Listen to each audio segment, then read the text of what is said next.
অনেক মানুষই train coach বা লোকোমোটিভে এই পার্টসগুলো নোটিস করেছেন। এই বিশাল কালো পার্টস তার কথা বলছি। অনেকেই ভাবে যে এগুলো বোধহয় ম্যাগনেটস, যা কোচগুলোকে একসাথে হোল্ড করে রাখে। আপনি হয়তো বিশ্বাস করবেন না, অনেক দিন পর্যন্ত আমারও ঠিক একই মিসকনসেপশন ছিল। কিন্তু ইন রিয়ালিটি এগুলো ম্যাগনেট নয়, এগুলোকে বলা হয় সাইড বাফার্স। সাধারণত আপনারা এই মেকানিক্যাল ডিভাইসেসগুলো পুরনো টাইপের কোচেসে দেখবেন, যা কোচের দুই এন্ডে ফিট করা থাকে।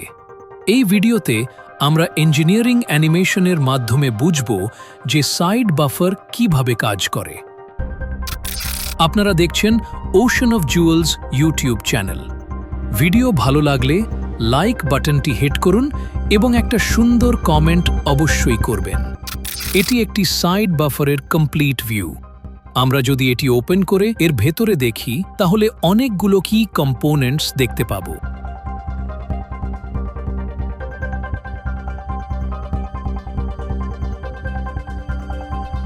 এই ফ্ল্যাট ফ্রন্ট সারফেসটিকে বলা হয় বাফার ফেস।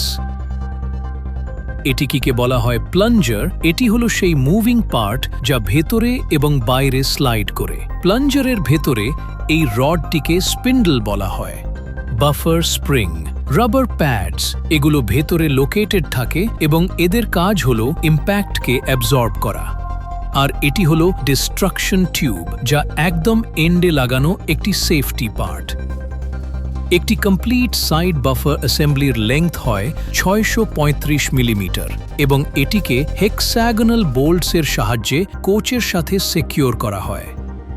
চলুন এবার এর ওয়ার্কিং সিস্টেমটি দেখে নেওয়া যাক। যখন আপনারা একটি রানিং ট্রেন দেখেন, তখন কোচেসের মধ্যে কনস্ট্যান্ট মুভমেন্ট নিশ্চয়ই নোটিস করেছেন। সাইড বাফার এই লংজিটিউডিনাল ফোর্সেসগুলোকে অ্যাবজর্ব করে, যাতে প্যাসেঞ্জার্সরা একটি সেফ এবং স্মুথ জার্নি পেতে পারেন। এখানে রাবার প্যাডস খুব ক্রুশাল রোল প্লে করে। এগুলো অনেকটা স্প্রিংয়ের মতো অ্যাক্ট করে, যাতে শকস অ্যান্ড জার্কসগুলো অ্যাবজর্ব করা যায়।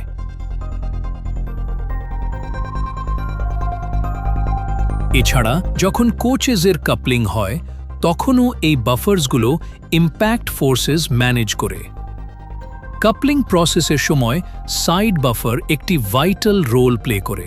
যখন কোচেস কানেক্ট হয়, তখন এই বাফার মোশনের ইনিশিয়াল ইম্প্যাক্টকে অ্যাবজর্ব করে নেয়, যার ফলে কোচের স্ট্রাকচারে কোনো ড্যামেজ হয় না। আই হোপ এতে আপনারা সাইড বাফারের ওয়ার্কিং সম্পর্কে একটি ক্লিয়ার আন্ডারস্ট্যান্ডিং পেয়েছেন। এই ভিডিওটি দেখার আগে আপনিও কি ভাবতেন যে এগুলো ম্যাগনেটস? আমাকে কমেন্টসে অবশ্যই জানান। অলসো আমি শুনতে চাই আপনাদের দেশে ট্রেনে কি ধরনের বাফার্স ব্যবহার করা হয়। Thank you for watching. Video ভালো লাগলে একটা লাইক করবেন।